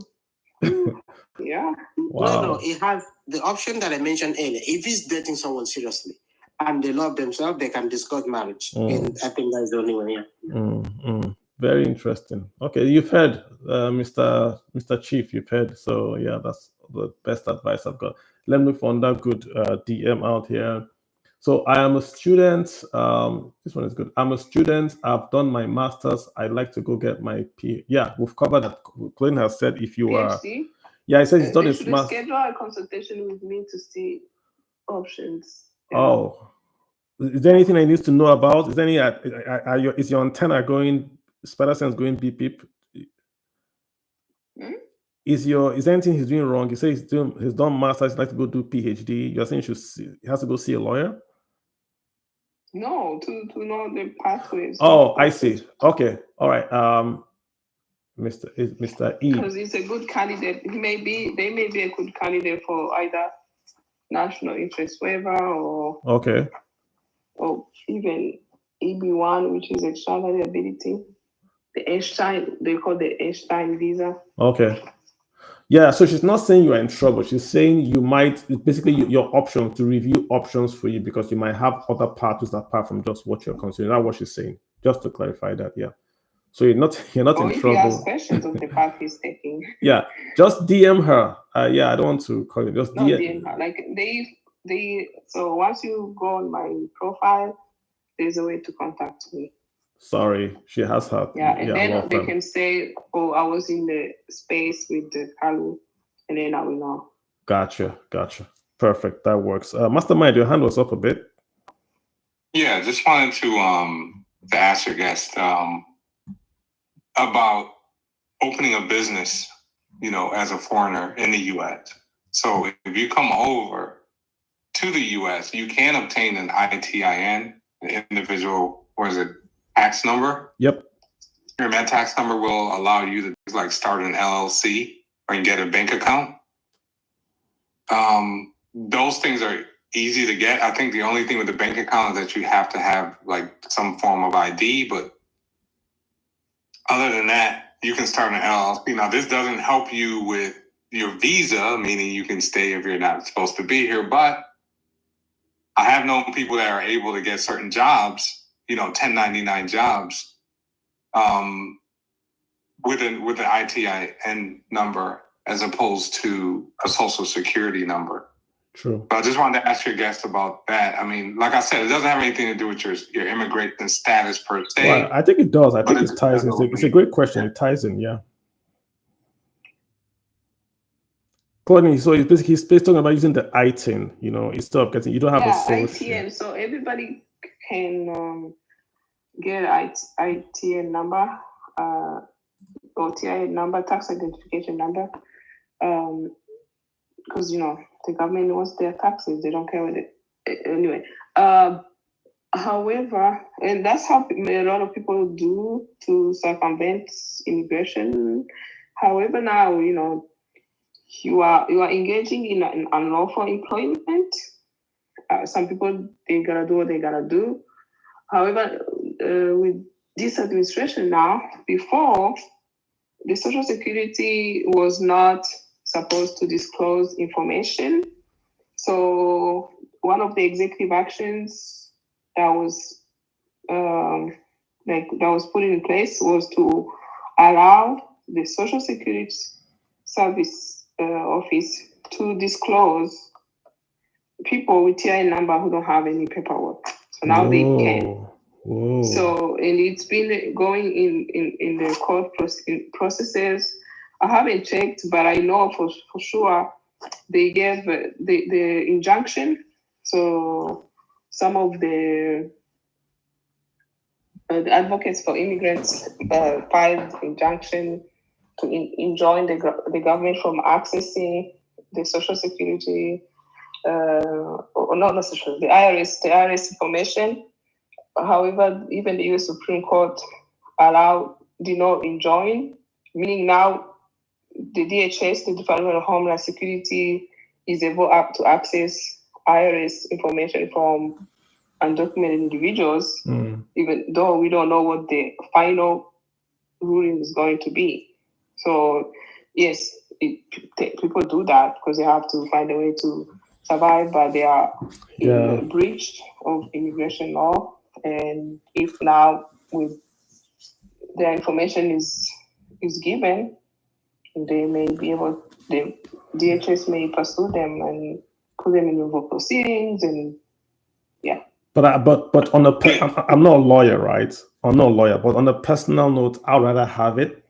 I'd rather have the business with the ITIN, and I can argue in court that I'm doing business in America.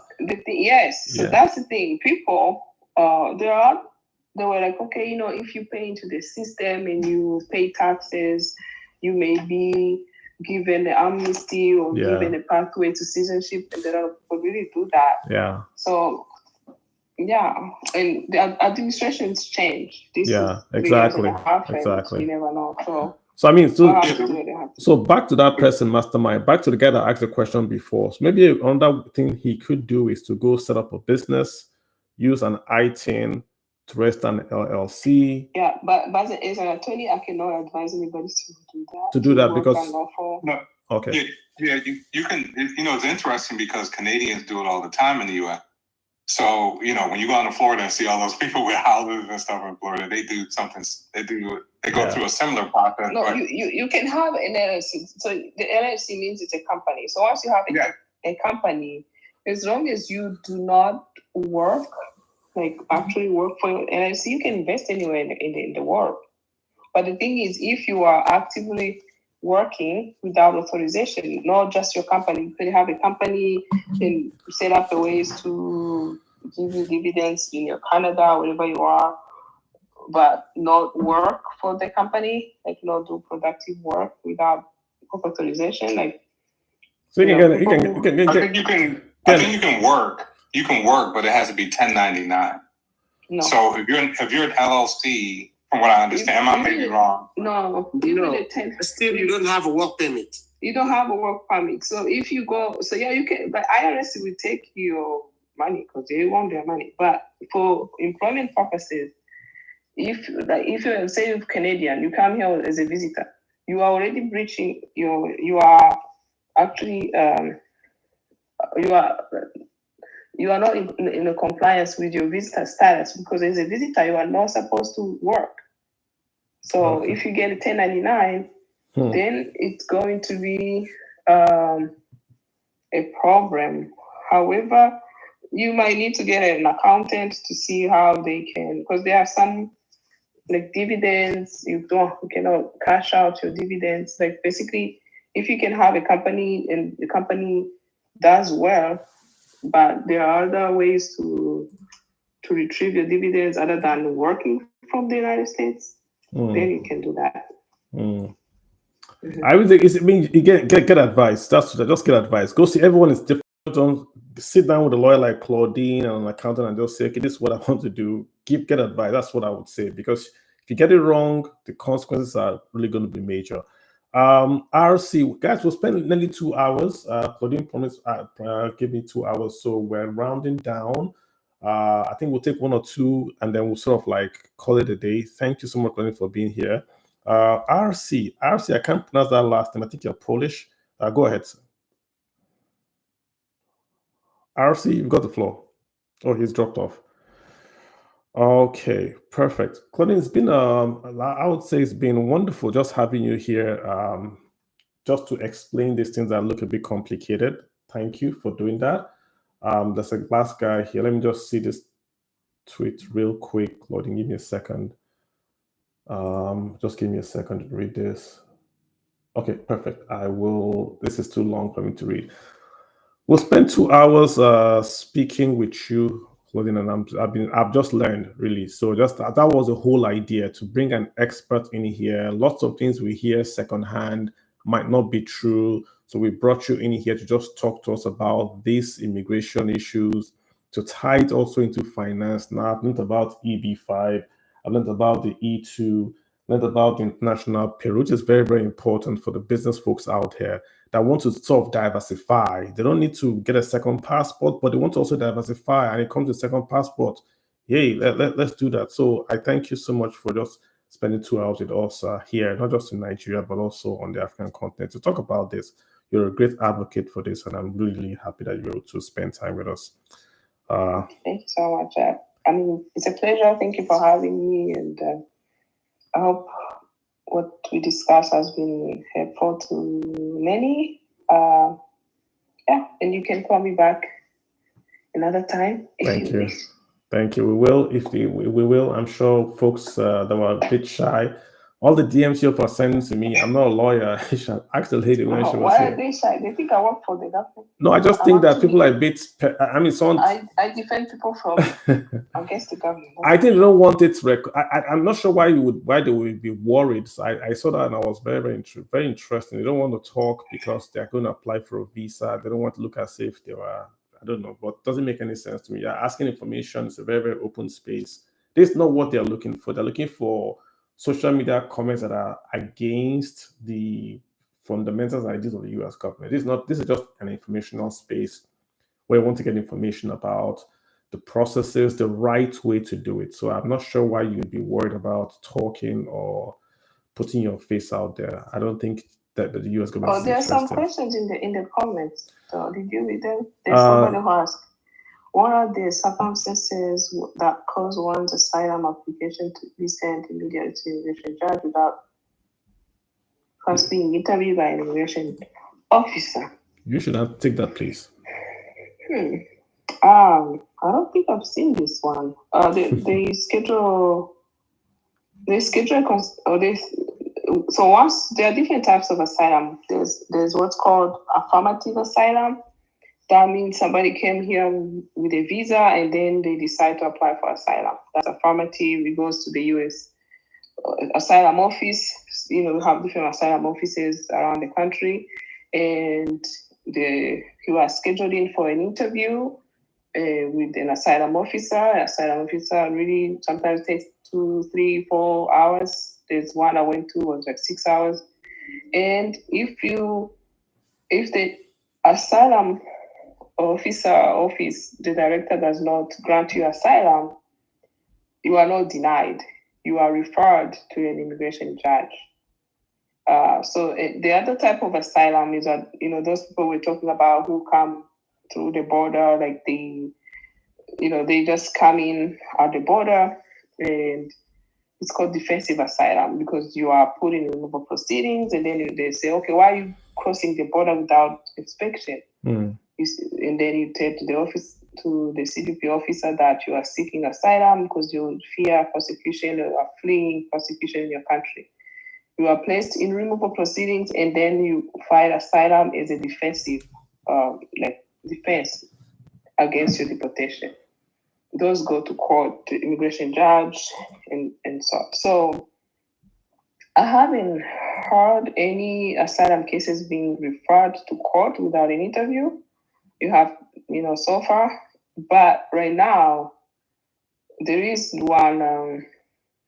There's a new rule now which allows judges, though, once you file a case with a judge and you don't provide all the information on your form, there's a form that you have to fill out, I-589, and you do not disclose enough information, the judge now has the discretion of pre-terminating, like basically saying you abandoned your case because you did not provide the information. Wow. Right? So most people, when they apply for asylum, they just put yes, and then where they ask for explanation, they leave that blank.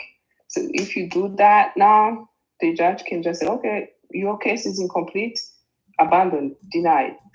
Yeah. So, but asylum office, I haven't seen that happen.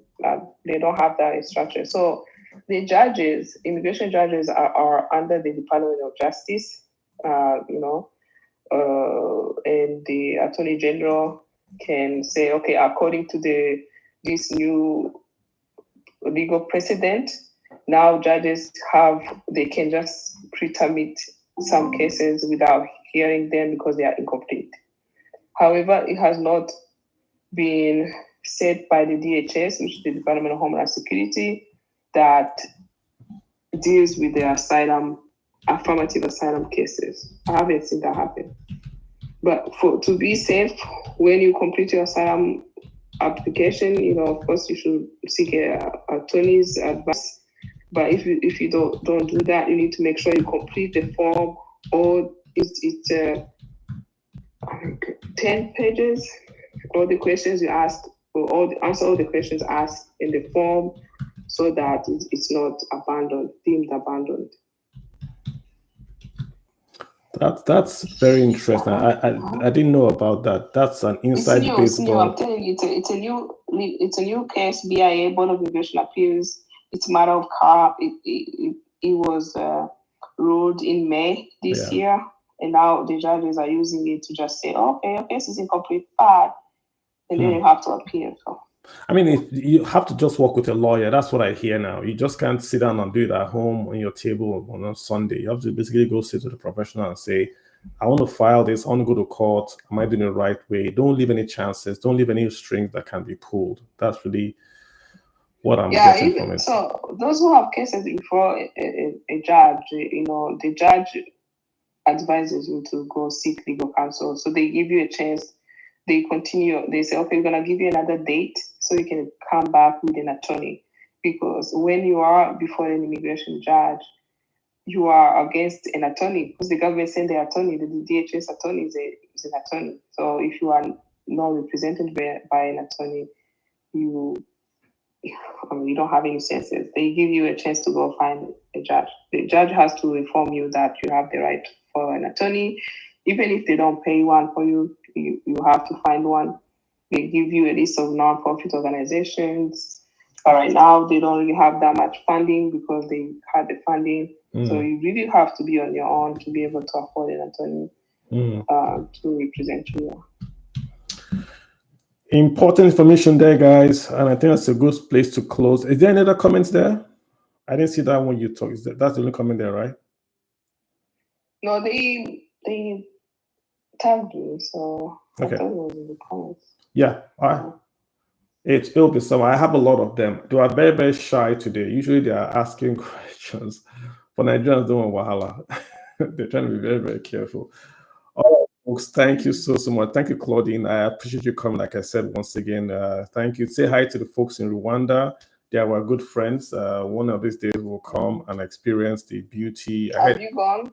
I haven't. I read so that when God was going to sleep, he went to Rwanda. That was actually Nigeria, but Rwanda stole it. But yeah, I should go. I should go and see for myself. Yeah, I will give it a spin. This when I come, I'll give it a spin. Yeah. One day I want to go to Lagos. You want to go to Lagos? Lagos is New York. Yeah. Do you like New York? Do you like Utah? What state in the US do you like? I'll give you the corresponding version in Nigeria. Do you want New York vibe? I like New York, of course. Yeah, you want to go to Lagos. I don't live there, but I like New York. Yeah, you want to go to Lagos. I also like. Okay, Lagos. Yeah. Great food, great people. Nightlife is excellent. The food is fantastic. And one of I have something. Star was in Rwanda this weekend or last weekend. She now signed with Ira Star. Ira Star, yes. She's one of our exports that we used to make foreign currency. Yeah. Ira, she's wonderful. Thames, Ira, lots of those. Yeah. So, I have lots of folks that are in Rwanda. I have a real estate guy that is there doing a lot of stuff in Rwanda. A lot of Nigerians are there. So there are a lot of Nigerians in Rwanda. Yeah, we should. I'll definitely make our time and come this time. Been to Kenya, but I'll have to hop into Rwanda this time. All right, Claudine. Yeah, and if I'm in Houston, I will also look you up as well. I didn't say Houston or Dallas, but I'm Houston. Yes. Perfect. We'll do that as well. Thank you, guys. Okay. Let me let you guys go. Yeah, it's going to be a great weekend, guys. Monday is just tomorrow, and I love Mondays. Start of a great week for us all. So let's go out and make that money and stay safe, guys. See you all next week. Next week, I hope to bring an economics professor to talk around economics, but let's see how it goes. Yeah, it's an open weekend. All right, guys, take care. Thank you, Claudine. Thank you guys for listening. You guys have a good day, and bye.